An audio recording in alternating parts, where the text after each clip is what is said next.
so have you told them should I review the new format? Yeah, just go ahead and review the new format. We'll get started. Okay, so what I decided was the tutorial I've made wasn't really made for this audience. It was for a Christian audience. I haven't even mentioned Joseph Smith, let alone anything newer. And yet you do need the foundation. I mean, there's plenty to do that's just biblical. And so I want to do a balance between giving you a foundation of the basics and then letting you ask anything you want on constellations. The basics don't even go into constellations hardly at all yet. I'm just starting that after more than 300 slides. So my plan is to do 20 minutes on the basics on my tutorial and then 20 minutes of open questions. And in fact, let me just look to see if I've gotten some questions in the email. Pardon me for not being more prepared here, but I just walked in the door from the conference. Okay, so last time we talked about what a day is. And so if you're looking at the slides are on the right-hand column of my homepage at johnpratt.com. Right-hand column says something that says Grows Daily Sacred Calendar Tutorial Slideshow. So you click on that, and slide number 2 says the basis of all of these, and it's up to 16 sacred calendars, is the day. They all use the day, which is, you can think of as from sun to sun, noon till noon if you want. A very important slide is slide 3. Go to that, because the day starts at different times for different calendars. So the Enoch and Hebrew and Jubilee calendars start at 6 p.m. And that's not sunset. That's an important point we covered. That's 6 p.m., which you can tell on the sundial, which does not use daylight savings or, time zones. And that seems to be pretty much what the Lord is using. The calendars that start at midnight, like our calendar, Gregorian, Venus and Mercury, they're morning and evening stars, and so they can be up past or before sunset and sunrise. So you start that at midnight, so they're not on the different days when you're seeing them. 6 a.m. is a sacred round, which is really important. And there's three that start at noon: the priest, Mars, and star. So on things like birthdays, it's important to know what time of day it is to know what day you're born on.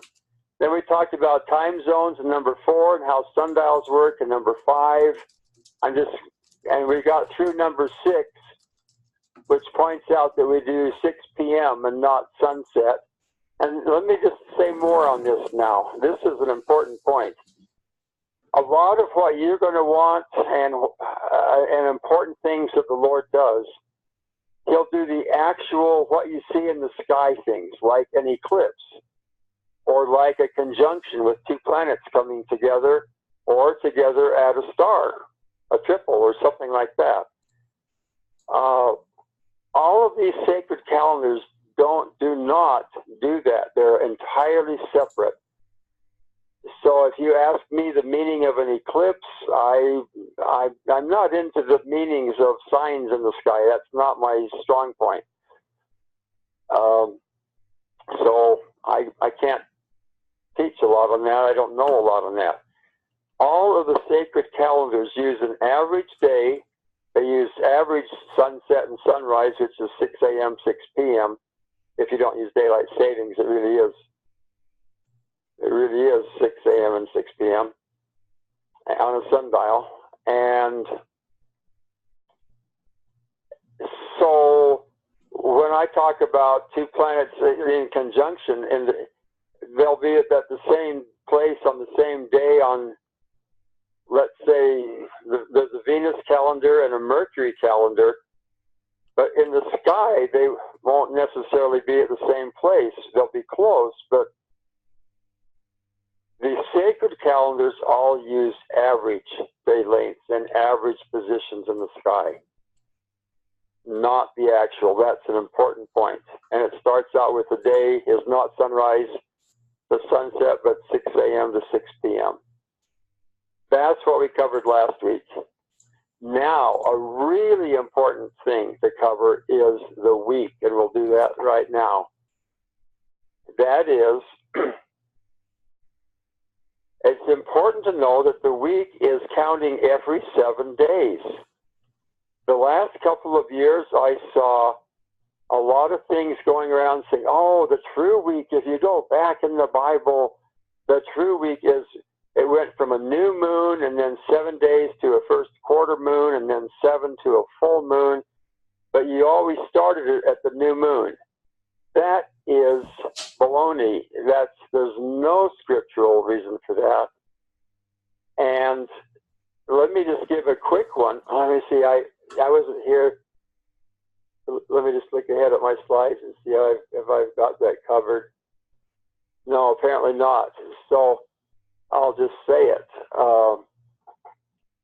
A real quick proof is the 40 years in the wilderness that Moses and the manna.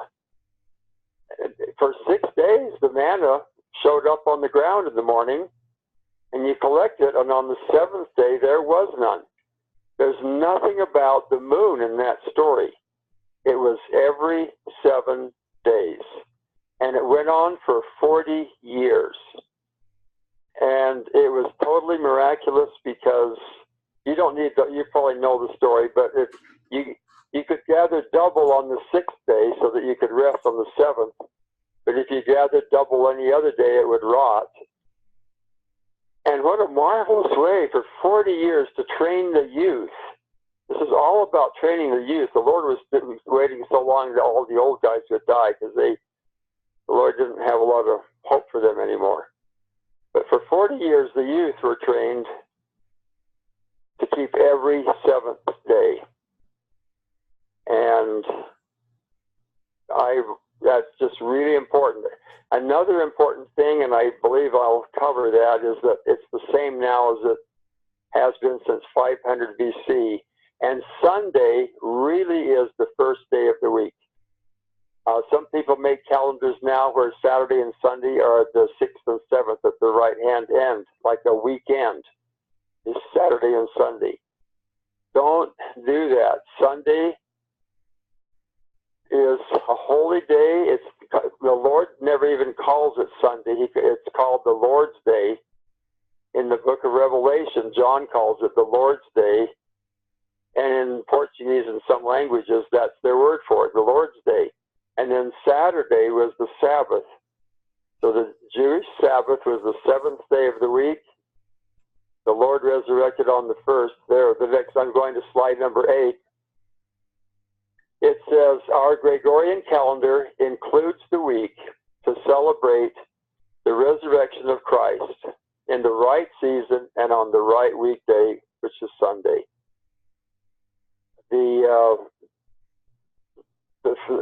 It was Constantine that got converted to Christianity, and he put the week into the Roman calendar.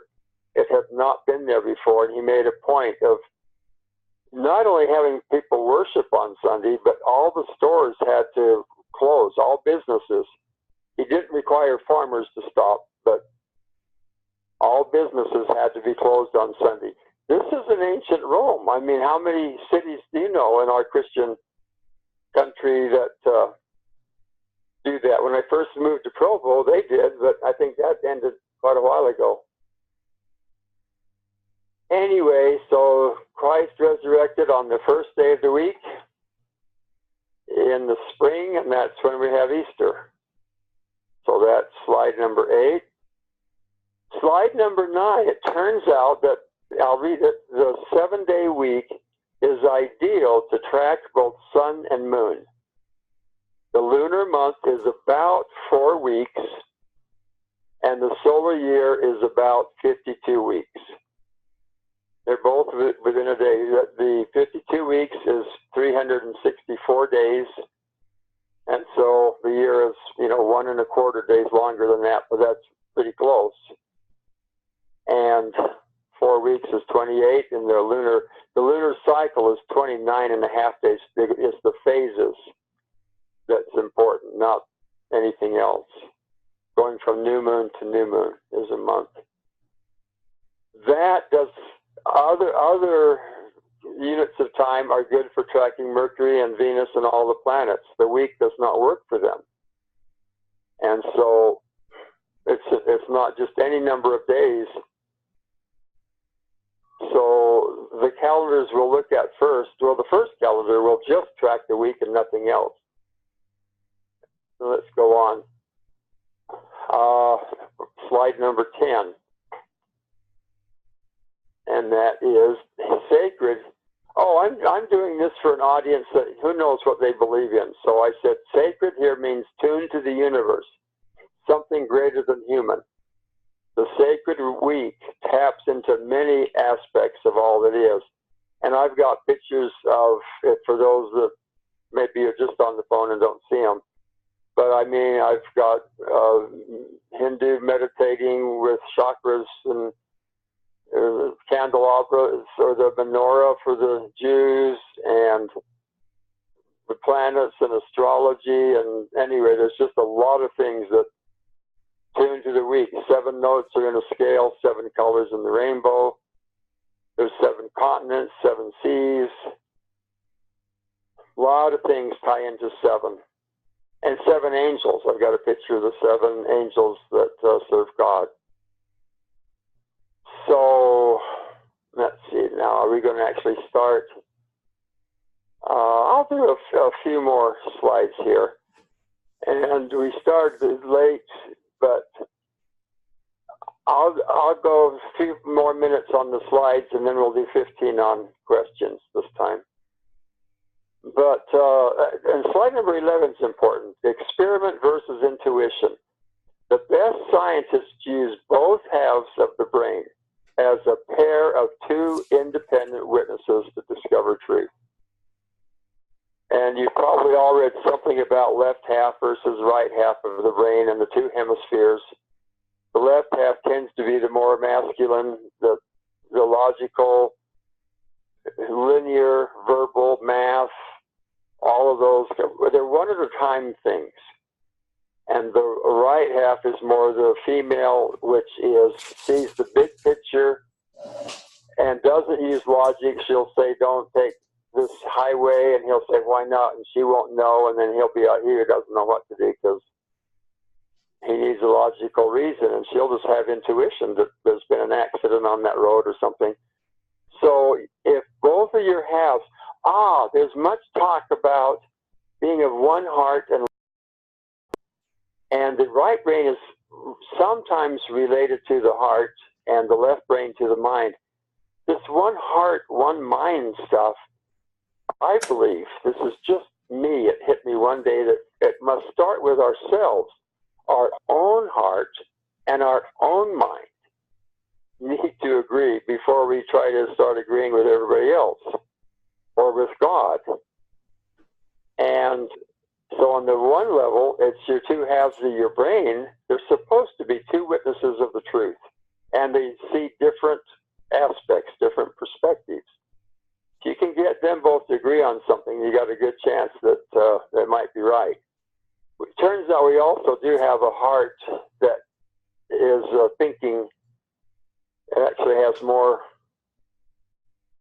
Well, let's not go into that. It really is a separate entity, and so you really do want your real heart and your real mind to agree also.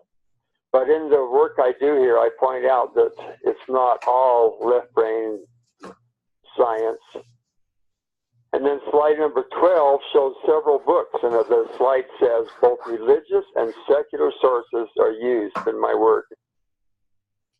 The Bible is neither inerrant nor fables, but often a reliable source of history.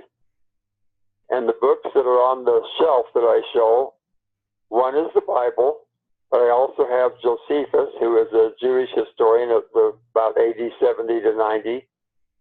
The book of Jasher, which is an excellent source that most people don't take seriously, but I've got a whole article on why I do.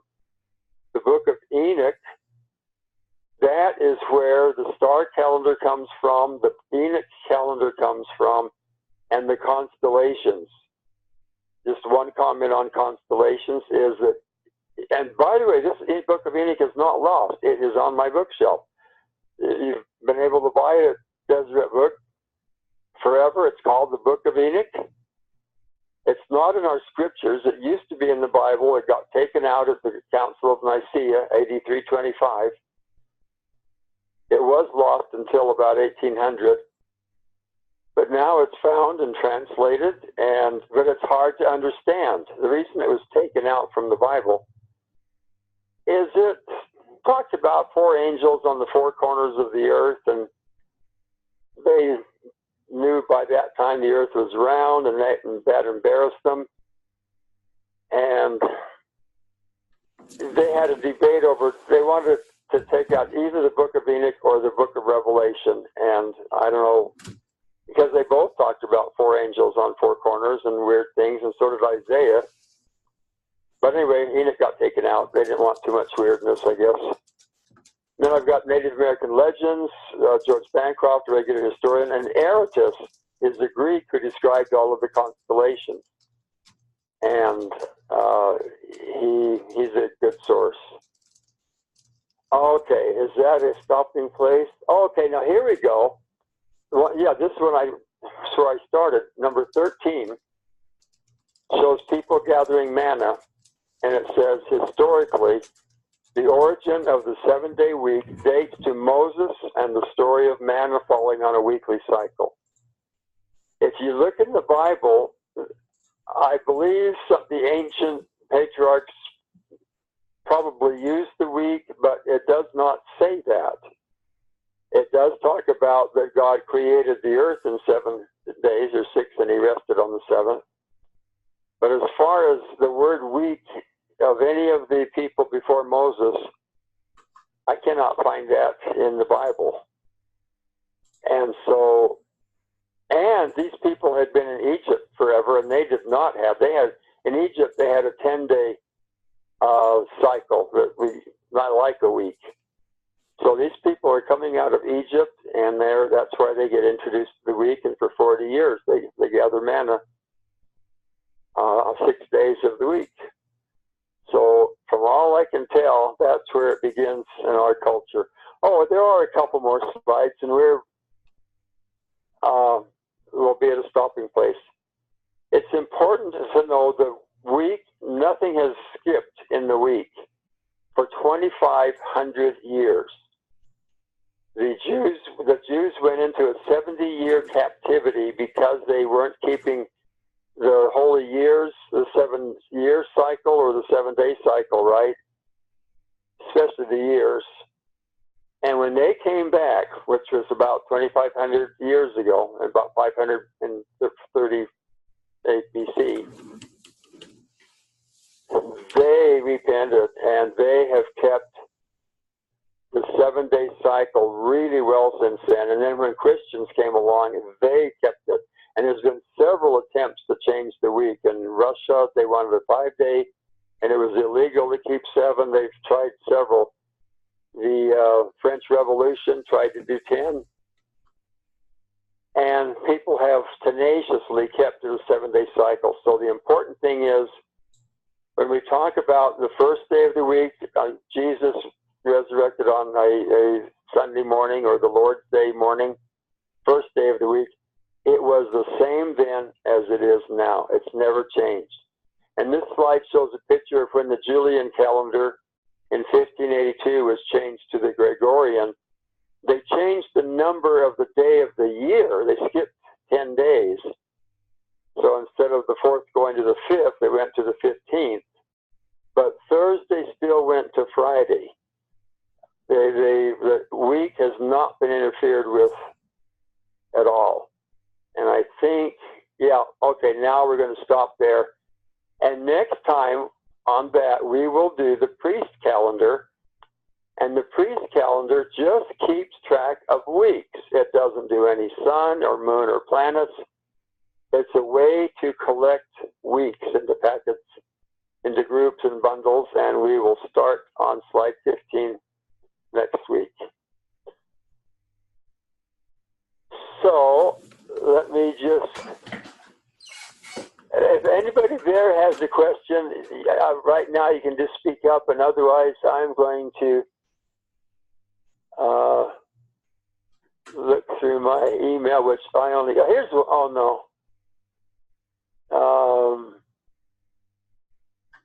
Here we go. Questions. Here's, oh, that's Glenn. Oh, here, Glenn sends, okay. So Glenn got some questions, and I will look at those. I don't see other ones. There was one that I gave Jay. I gave Jay your questions at johnpratt.com, and so. Oh yeah, there was, and it does say question, and I know somebody else named Jay Todd, and I skipped over that because I forgot. But I know Jay.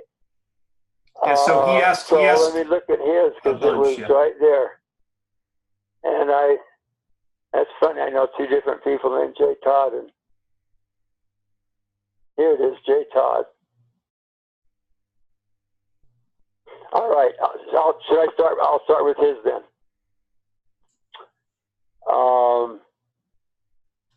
Okay, so I'm just going to read what he wrote. He quotes Denver, where he said, "When the seed of the woman was born, a new star appeared in the heavens, and in like manner, when the Lion of Judah returns, as with his first coming, there will be a new star seen. All the world will note its appearance and shall be troubled at its meaning. When it makes its appearance, you may know his return is seen upon the world." And so his question is, what is the physical event that this new star symbolizes? If the new star is a pattern of a holy birth, why does this new star symbolize the birth of does this new star symbolize the birth of a child or the seed of the woman?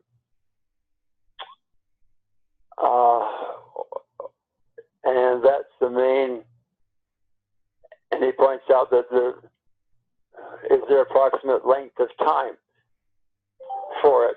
So you are now talking about a new prophecy from a new prophet who does not want to be called that, that I know very little about. New stars, there are several examples of them appearing when a child is born. When Abraham was born, it says in the book of Jasher something about 4 stars being seen and tipping off the priests of Nimrod that this child was born. And sure enough, on his birthday, there's a double conjunction with 4 planets that have all come together. And it's right on the night of his birth. So that actually looks like a true account. The only times I know about stars like that appearing have to do with births. But we don't have any other example of Christ coming back in glory and descending. So I don't know any rule that says it has to be a birth.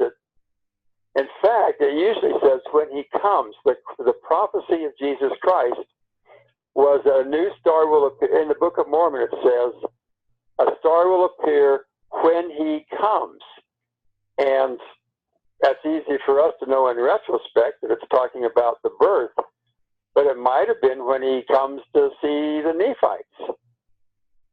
It didn't say birth, it was when he comes. So now they can use the same words again, that a star will appear when he comes. But this time it won't be a child. I can't say anything about the time except that we're moving into that kind of a period. But I don't know when see, that's the kind of stuff I'm glad I said it at first. That's the stuff I don't know. And I don't know if I can say much more than that. So let me now look at that other other questions for Sunday night. Okay, here's first other question. At night, when looking straight up into the stars and constellations, at the same time the next evening, how far will the constellations shift every day? Great question, and that one I know the answer to, and I had my students go out and do that very exercise, looking at where a star was next to like a telephone pole from the same vantage point so you could measure it. The answer is 4 minutes. The stars rise 4 minutes earlier every night. And so they do everything. They set 4 minutes earlier. They cross the south line 4 minutes earlier. And so if you figure that for a month, 30 times 4 minutes is 120 minutes or 2 hours.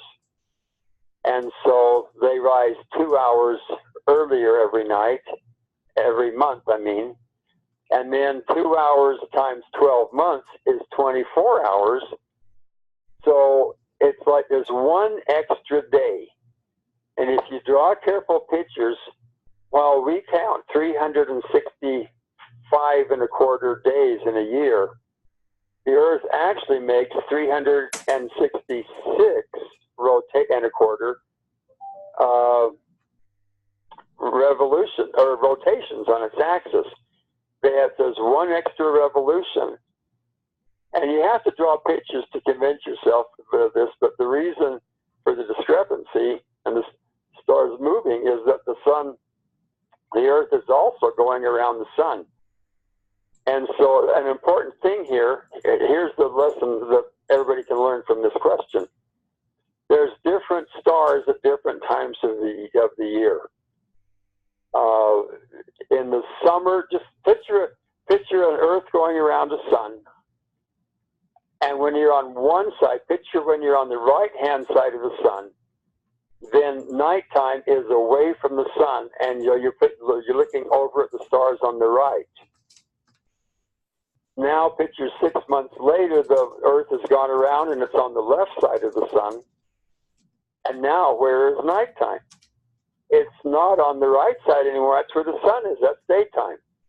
So now at nighttime, you're looking out to the other side, to the left side, and that's where the stars are.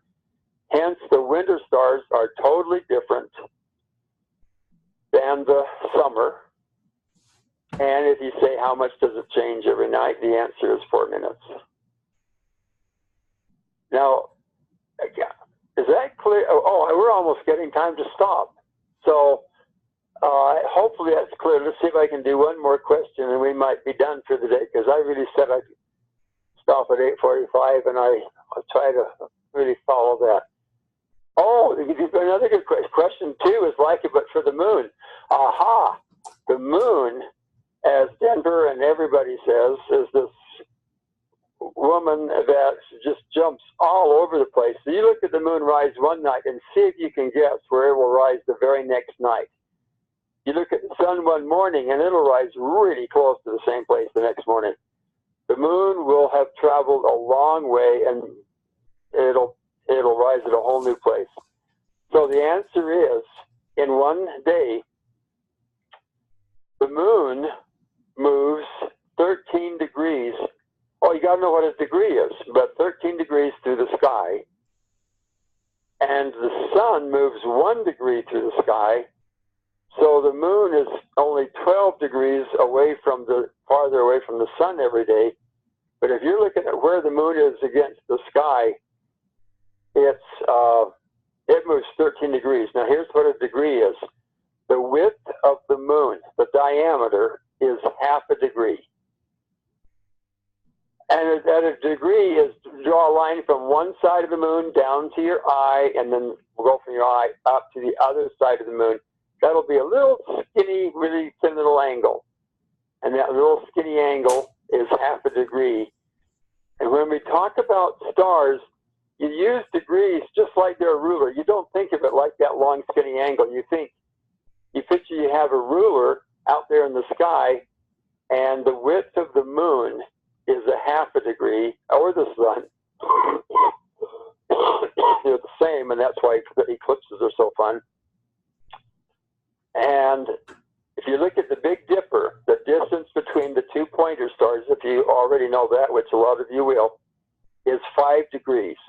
So when you're out with your friends doing stars and you say, hey, look at that cool one, and they say, where? You say, oh, well, and then you have to know one bright star to start with from Arcturus or wherever, and then you can say, go about 8 degrees, straight up north, and you'll find it. And people will know 8 degrees because they know that 5 is the ruler. They'll look at the Big Dipper and say, okay, that's 5, so a little bit more, that's 8. So that's how you do degrees. And if you have binoculars, which I really recommend, the diameter of the field, it'll say on the front, and it's usually somewhere between 5 and 8 degrees. All righty, it is 8:45 by my timing, and I think that's a good stopping place. I crammed quite a bit down here. In the time, are there any final comments, or I'll turn it back to Glenn? All right. Any final straggler comments before we end? Anybody? All right. I just want to thank John for taking the time to explain these things, because none of this is taught in schools. Nothing like this. Thank you. None of my friends getting PhDs along with me in astronomy know almost any of this. They're all doing, hydrogen densities in clouds of gas zillions of miles away. And anyway, what I'm going to be teaching all of you is not known to almost anybody, except maybe scouts. Some scout manuals have this kind of thing. But anyway, I'm glad. You're welcome. I'm glad to do it. And by the way, I'll make the comment, I like this new format. We did half the time on stuff like what's a week, and half on, these were really good questions. I'll thank you guys for those are great questions that I think most people would be interested in. So I think this was successful. I'll make that comment. All right. Well, thanks everyone for joining. We'll have it again next Sunday. Yep. And so look forward to it. And thanks everyone for joining with the conference. It was a busy, busy day. So thanks for jumping on, and we'll talk to you next week. Love you all. Thank you. Thank you. Love you too. Have a good day, guys. All right.